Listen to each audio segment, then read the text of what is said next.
noite. Show. Boa noite, Felipe. Luana Trindade, da Flá TV. Primeiro, obviamente, né, parabéns pela vitória. Queria que você comentasse um pouquinho sobre a vantagem adquirida hoje para o jogo que vai ser fora de casa, né, da final. E também falasse um pouquinho sobre a festa da torcida que compareceu em peso e fez realmente uma tarde especial e inesquecível aqui hoje. Um grande jogo do Flamengo, um grande jogo do Atlético Mineiro. São duas grandes equipes que se enfrentaram e fizemos um primeiro tempo magnífico, mas foi muito difícil, um jogo muito difícil. Sabíamos que ia ser um jogo muito difícil, muito complicado. Não é à toa que estamos enfrentando um finalista da Libertadores e que ia ser assim, mas fiquei feliz com o que eu vi hoje no campo. E obviamente que pro jogo de volta, para mim, é como se fosse 0-0. É a mesma coisa, mas eu tô muito feliz pelo que eu vi hoje dos meus jogadores e principalmente, como você falou, da nação, que já é chover no molhado, né? Sempre eles são um a mais quando eles empurram o time e os jogadores sentem isso e notam isso. Felipe, boa noite. Boa noite. Rodrigo Cerqueira, TV Globo. Logo que você assumiu o cargo, você foi muito perguntado sobre o Gabriel, o retorno, o aproveitamento dele. Em diversos momentos você passou confiança, disse acreditar no retorno dele e, inclusive, que quando a bola começasse a entrar, as coisas iam mudar. Os gols voltaram a aparecer, ele voltou a ser decisivo numa final, que acho que a torcida espera bastante. Eu queria que você fizesse uma avaliação desse momento que ele vive agora e nesse momento dele já retornando a fazer os gols e principalmente gols decisivos.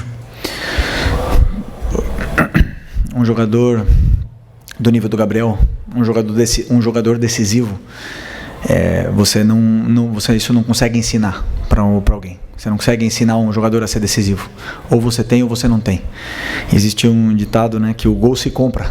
E eu concordo muito com isso. E o Gabriel tem gol.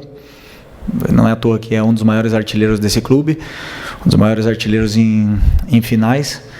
E hoje nós vimos uma das melhores versões do Gabriel no campo. Mérito dele.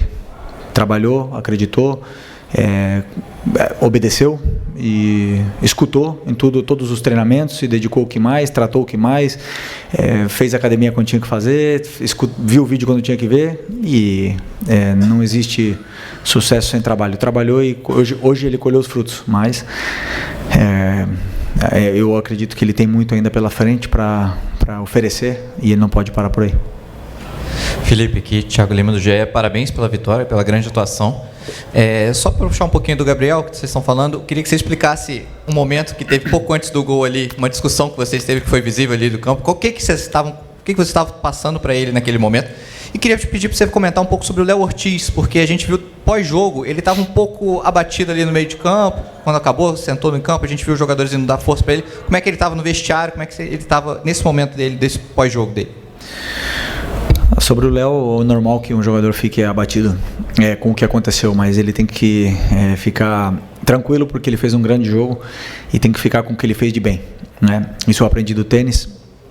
Você tem que se perdoar. Esqueceu o que aconteceu, foi uma fatalidade. Ele tentou tirar a bola e acabou prendendo a bola no pé e acabou que isso acontecesse um gol do Atlético. Mas eu repito a mesma coisa que eu falei do Everton lá em Porto Alegre. Os erros acontecem, às vezes eles são punidos, mas existem outros erros que acabam que não saíram em gol, como, sei lá, a jogada do Plata no primeiro tempo. E aí a gente estaria crucificando agora o Plata. Então eu não me guio muito por isso. Eu me guio pelo que o jogador fez durante os 90 minutos e não simplesmente por uma ação. E ele tem que ter a mesma tranquilidade que eu passei para o Everton. Vou passar para ele, já passei aliás para ele, de que ele tem que ficar tranquilo que ele fez um grande jogo. E foi um erro e acontece. Não queremos que se repita, não queremos que os erros aconteçam e é bom que ele fique assim, que ele se cobre, mas que ele se perdoe. E sobre o Gabriel, na minha primeira coletiva que eu já falei que eu estou num cargo agora onde eu ia tomar decisões que iam deixar alguns jogadores incomodados, né? No caso, brabos comigo, alguma coisa, e foi isso com o Gabi agora. Uma correção tática no campo, os nervos à flor da pele, eu e ele querendo ganhar, querendo o máximo, e aí não tem conversinha, aí é grito. Então, essa conversa que eu tive com o Gabi, essa discussão que eu tive com o Gabi no campo, era o que acontecia toda semana enquanto a gente era jogador. Quando eu era jogador, desculpa, e ele era meu companheiro, e agora não vai ser diferente, né? Não porque ele foi meu companheiro eu vou tratar ele diferente. E já está resolvido, já conversamos no intervalo e fico feliz pela grande partida que ele fez. Felipe, boa noite, parabéns pela vitória. João Pedro Fragoso, Jornal Globo. O primeiro gol do Flamengo nasceu numa jogada que me deu a impressão de que aconteceu várias vezes durante o jogo. O time esperou que o Atlético Mineiro fosse pressionar para depois sair com toques rápidos e apostar na verticalidade, como você já falou muito. E o segundo também é a mesma coisa. O Léo, e tanto que você falou com o Gabigol até, o Léo Ortiz deu o lançamento, o Plata raspou e o Gabigol saiu, como aconteceu várias vezes essa jogada da raspada e da segunda bola. Eu queria te perguntar até onde essas jogadas conseguem ser treinadas e são treinadas e até onde isso parte da individualidade dos jogadores, como aconteceu com o Gerson, que deu um ótimo passe para o Wesley. Obrigado. Nós temos um plano de jogo sobre o que a gente imagina que vai acontecer durante o jogo. O Atlético tem uma defesa muito complicada de entrar. Tanto é que eles jogaram contra o River, os 2 jogos e não tomaram gol. É um time que toma pouco gol e sabemos que não ia ser fácil porque é uma defesa praticamente homem a homem, mano a mano, e é muito complicado entrar nesse tipo de defesa, né? E a gente passou algumas soluções para os jogadores, mas algumas funções e soluções para eles, mas quem executa e quem faz tudo são eles que são os verdadeiros protagonistas do jogo e acabaram aproveitando as chances que tiveram, né? A gente foi hoje mais decisivo, mais determinante nas áreas do que o Atlético, mas com certeza um dos times mais incômodos de jogar no Brasil pela forma que tem de defender homem a homem. Oi Felipe, aqui eu sou a direita, boa noite, é Guilherme Xavier da Trivela. Queria falar um pouco sobre o Everton Araújo, né? 3 jogos consecutivos como titular, um moleque que você deu muita confiança aí desde do problema do pulgar, que foi suspenso contra o Corinthians. Queria perguntar se você teve alguma conversa prévia já nessa preparação, desde que vocês voltaram para Porto Alegre com ele. Falar um pouco mais sobre a questão da utilização da base, né, que você tem sido importante isso para você também. Obrigado. Primeiro, eu conheço a base, como você falou, como ninguém, né, porque passei no 17, no 20, já joguei com o Everton Araújo ano passado, e para mim, o jogador, quando ele treina, ele não tem passado, ele não tem idade. Para mim são todos iguais, eles estão me demonstrando alguma coisa no treinamento, independente se ele tem 16, 17 anos ou se ele tem 38. Se eu estou vendo ele no treinamento, ele está fazendo o que eu quero e eu vejo a disciplina tática, não me importa se ele veio da base, se ele ganha menos, se ele ganha mais, se ele tem história, se ele não tem história. Eu coloco quem eu acho que é melhor para a equipe. E o Everton é um jogador, já falei, extremamente disciplinado.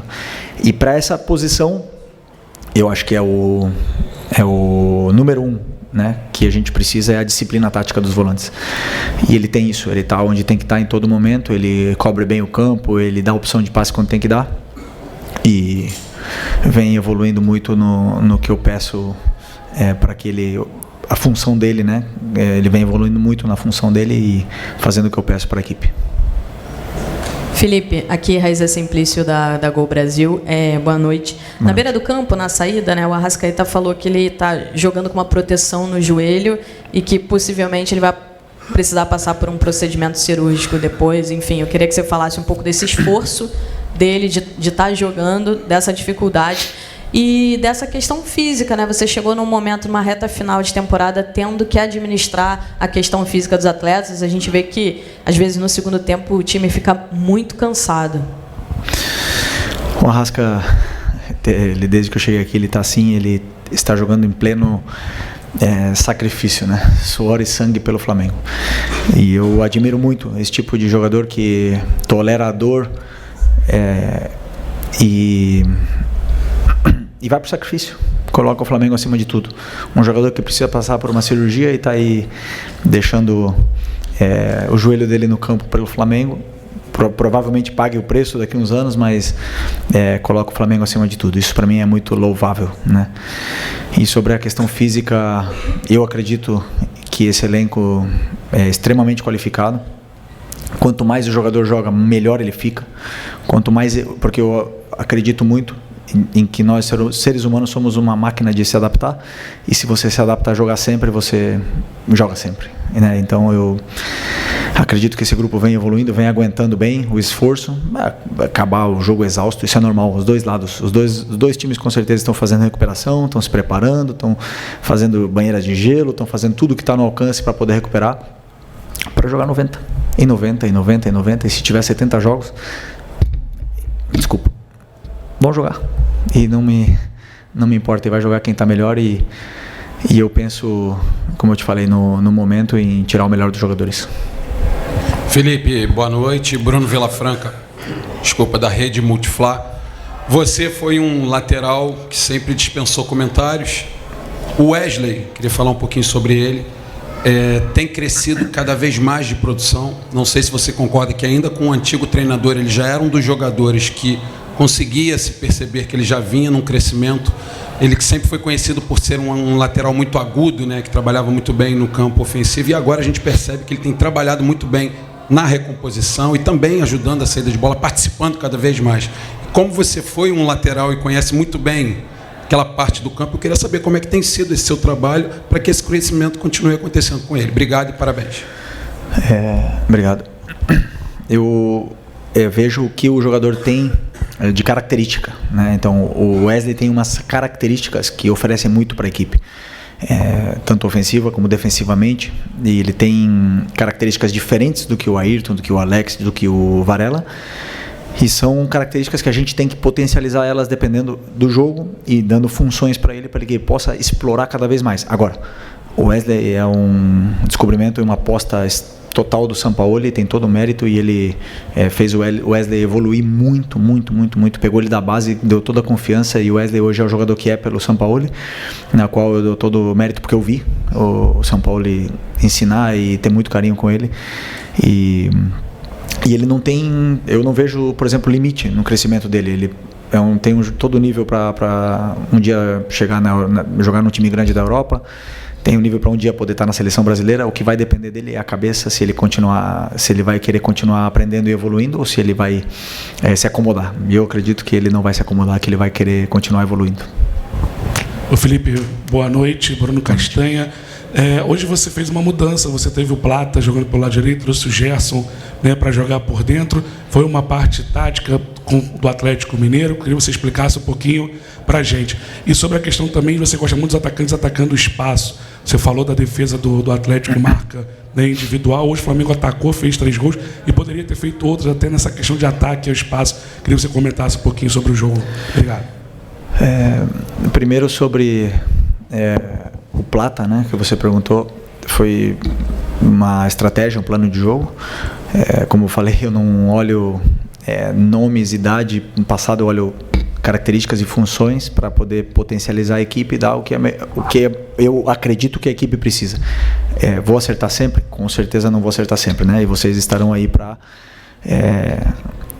entre aspas, julgar depois do que o jogo acontece. Mas eu vou com as minhas convicções no que eu acredito, e o Plata, para mim, fez um bom jogo e se doou muito, entendeu perfeitamente o que eu queria dele, e ele conseguiu se entender bem com o Wesley também, e o Gerson ajudou muito nesse lado. Então fiquei feliz pela atuação dele, e acredito também que é um jogador que tem um futuro muito grande aqui no Flamengo, porque ele tem 1 contra 1 realmente determinante, e conforme vão passando, ele vai jogando, cada vez ele vai se soltando mais, vai pegando confiança, e o jogador com ritmo de jogo, a gente consegue ver a melhor versão. E a outra pergunta? Eu esqueci. Sobre o Gerson, e do ataque ao espaço. Do ataque ao espaço.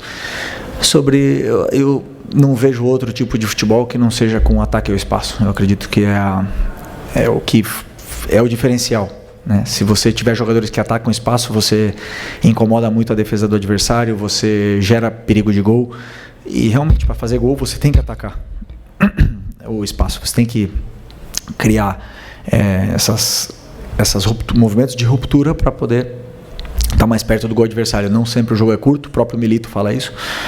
O adversário vai te dizer como você tem que jogar, né? Se um adversário defende em bloco baixo, você obviamente que não tem espaço para romper, mas se um adversário te pressiona, você tem que ter jogadores que sabem atacar bem o espaço. Felipe, Marcos Coelho, Super Rádio Tupi, aqui atrás. Boa noite. Boa noite. Até voltar nesse tema que foi até um dos primeiros da coletiva e que consideramos nesse momento ressaltar. Fazia muito tempo que todos nós do lado de cá não repercutíamos um pós-jogo tendo o Gabigol como protagonista por causa do desempenho dele e pelo resultado apresentado. É algo que você estava totalmente acostumado quando você era atleta e ele vivia aquela fase dele, principalmente entre 2019 e 2022. Mas fazia um tempo que isso não acontecia. E para muita gente que veio hoje ao Maracanã, incluindo torcedores, é como se fosse uma espécie de um reforço. Um jogador que estava ali, mas que ao mesmo tempo não estava conseguindo entregar o que todo mundo sabe, o potencial dele, principalmente em jogos decisivos. Queria que você falasse, em cima disso, a importância de você ter, entre aspas, de volta, até porque ele sempre esteve aqui, mas de volta por ser decisivo em um jogo grande, no momento mais crucial da temporada, que é a hora de você, quem sabe, confirmar um título que vai, de certa forma, terminar um ano com uma conquista que ficou na trave no ano passado, outras conquistas que não vieram recentemente, e essa chance de você ter esse protagonismo no Gabigol, fazendo o Flamengo retomar o caminho dos títulos. Calma, ainda faltam 90 minutos. Estamos muito longe do título ainda. Com toda a humildade do mundo, posso te garantir isso. Eu sempre tenho o máximo respeito ao futebol. Futebol, temos que entender o momento e respeitá-lo, né? Então, vocês podem até falar que está perto, para mim está muito longe. Mas bom, sobre o Gabi, dizer que eu já falei em outras entrevistas, todas as coletivas que eu dou aqui, eu sempre tenho uma pergunta do Gabi: por que eu coloco, por que eu não coloco? O Gabi é 9. Ele é o 9 disponível do time hoje para essa final. É um jogador que tem gol, que sabe fazer gol.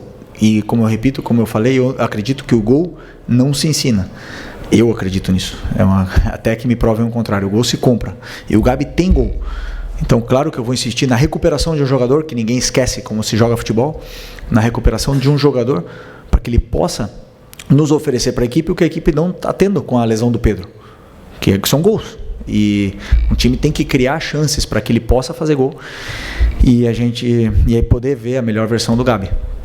Mas o mérito é todo dele, como eu falei. Ele trabalhou, se esforçou, escutou, aprendeu, lutou e hoje viu a recompensa. Foram muitos jogos que ele não viu a recompensa e isso frustra, mas eu não vou deixar de... Eu vou repetir também o que eu falei na outra coletiva: enquanto um jogador está comigo, eu nunca vou desistir dele, seja ele quem for, seja ele esteja vaiado, cobrado, criticado, eu não vou desistir desse jogador, eu vou tentar recuperá-lo sempre, porque por algo ele está aqui no Flamengo. Então é a mesma coisa do que eu falo do Gabi, eu falo para os outros. Felipe, boa noite. Fernanda Pisotti, da Rádio Band News FM. Antes do jogo da volta, vocês têm um Cruzeiro pela frente no meio de semana. E eu queria saber como você está pensando esse planejamento para esse jogo no meio de semana e se vocês vão ficar em BH, se volta para o Rio, como é que você está pensando? Se vai poupar jogadores para esse jogo também contra o Cruzeiro? O que você está pensando? Estou pensando em jantar. Primeira coisa. Caramba. Nem almocei. Eu já falei, como eu falei na outra, não temos grupo para poupar. Temos um brasileiro pela frente, temos que ir em busca da vitória contra o Cruzeiro. A partir de amanhã vamos começar a estudar. Os jogadores vão começar a se recuperar. Existem jogadores que vão precisar de mais tempo para recuperar desse jogo, outros que vão poder jogar, repetir. E vamos tentar fazer um grande jogo contra o Cruzeiro, porque é o que temos pela frente. Aqui no Flamengo tem que, como se estivesse com um boné aí tapando a visão, não dá para olhar muito longe, tem que olhar sempre perto. Aqui, boa noite, Felipe. Boa Vinícius, canal Vini Rubro Negro. Sem dúvidas, o principal jogador do Atlético Mineiro é o Hulk. Ele fez um gol muito decisivo contra o Vasco na volta, aqui em São Januário, né, no Rio de Janeiro. E hoje ele não deu um chute no gol do Flamengo. Ele finalizou, mas nenhum no gol do Flamengo. Queria saber se houve algum tipo de plano individual para parar o Hulk como principal jogador e qual o seu grau de satisfação com a defesa do Flamengo hoje. O Hulk realmente é um jogador determinante, um jogador perigoso, decisivo, e claro que temos que ter todo o cuidado com ele, como com o Paulinho, por exemplo, que é um jogador diferente, né? A defesa hoje, para mim, esteve, principalmente no primeiro tempo, esplêndida, com coragem, adiantando bem as linhas, e no segundo tempo nós acabamos cedendo alguns metros, né, na nossa última linha para talvez proteger um pouco mais o espaço, e acabamos dando um pouco mais de tempo e espaço para os jogadores do Atlético. E aí é onde o time acabou indo um pouquinho para trás, acabou sofrendo, não conseguimos sair mais, e no final tivemos que acabar defendendo o resultado, né? Então, por conta de que estamos enfrentando uma grande equipe, de que, como eu repito, né, finalista da Libertadores, um time que tem um grande técnico, um dos times que melhor joga futebol do Brasil, e nunca foi fácil, nunca vai ser fácil. E pode ter certeza que esses jogadores determinantes não é fácil de anulá-los, mas vamos tentar ter que fazer um jogo da mesma forma em Belo Horizonte para poder vencer. É isso. Aqui Felipe, boa noite. Marcos Martinho, do canal da QSRN. Queria te perguntar sobre uma dinâmica ofensiva do Flamengo hoje. Vai perceber em alguns momentos, especialmente no primeiro tempo, o Flamengo acumulando alguns jogadores em cima da linha defensiva do Atlético. E aí, quando quebrava a primeira pressão, o Flamengo tinha muita vantagem pela questão numérica, né, encarando a linha defensiva deles de frente. Queria te perguntar a importância dessa movimentação e desse posicionamento na criação do Flamengo hoje, e até sobre o Gerson também, nessa importância de quebrar essa primeira pressão do Galo e poder explorar o entre linhas, enfrentando a linha defensiva deles, inclusive que aconteceu no primeiro gol. Pois é, o Gerson, como eu imaginei que o Atlético vinha defendendo mano a mano, homem a homem, eu imaginei que o Gerson, como é um jogador que perde pouca bola, que sustenta bem no meio campo, que ele, por uma vantagem qualitativa, ele nos tira da pressão, então eu imaginei que ele pudesse ajudar um pouco mais ali, um pouco mais atrás.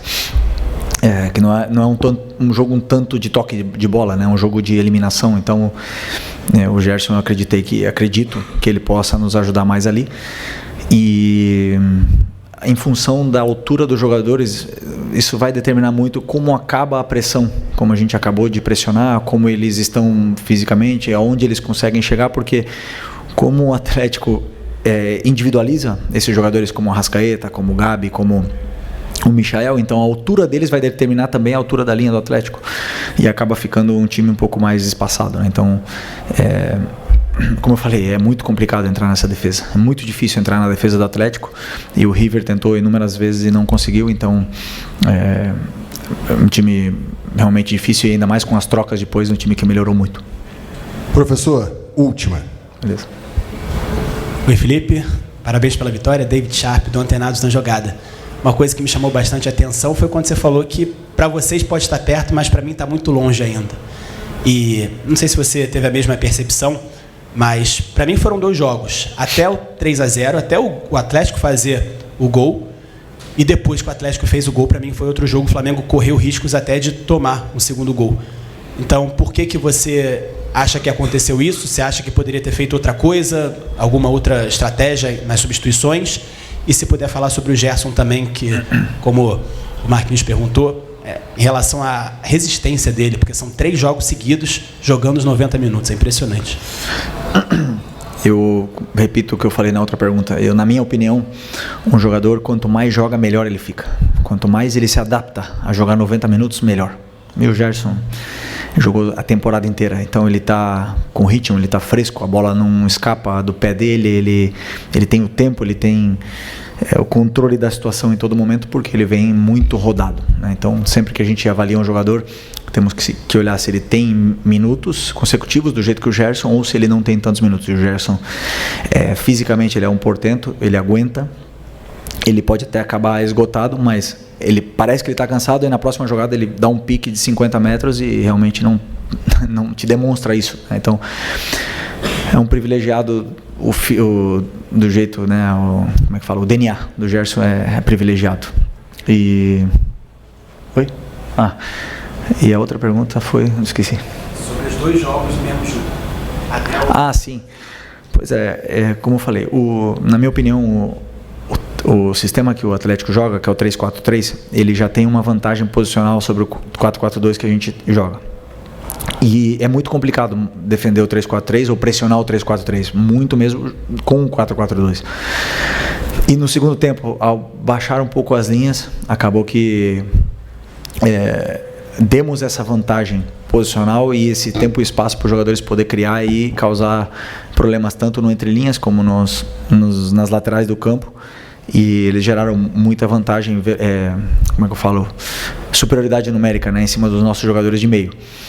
E isso é muito difícil você corrigir em cima da hora ou no meio do jogo, né? O que você pode fazer é colocar peças com mais força física ou igualar, colocar o 3-4-3, igualar a marcação, só que é difícil você igualar a marcação no meio de uma final, num sistema que a gente nunca utilizou e nunca treinou, né? Então, meu pensamento foi que a gente poderia ter feito, mas que na minha visão, no meu entendimento, teríamos ido mais para trás ainda, se tivesse como foi, depois que a parte que o Fabrício entrou, a gente acaba cedendo os metros que o Atlético precisa e acaba defendendo mais, com melhores jogadores defensivamente, porém é difícil de sair dessa pressão, porque o Atlético varia muito, ele varia de um 3-4-3, aí se você também iguala, eles colocam linha de 4, eles sabem sair dessa pressão, então natural que depois do 3-0 o time tentasse se defender mais recuado um pouco para se proteger e defender o resultado, até mesmo porque todos nós teríamos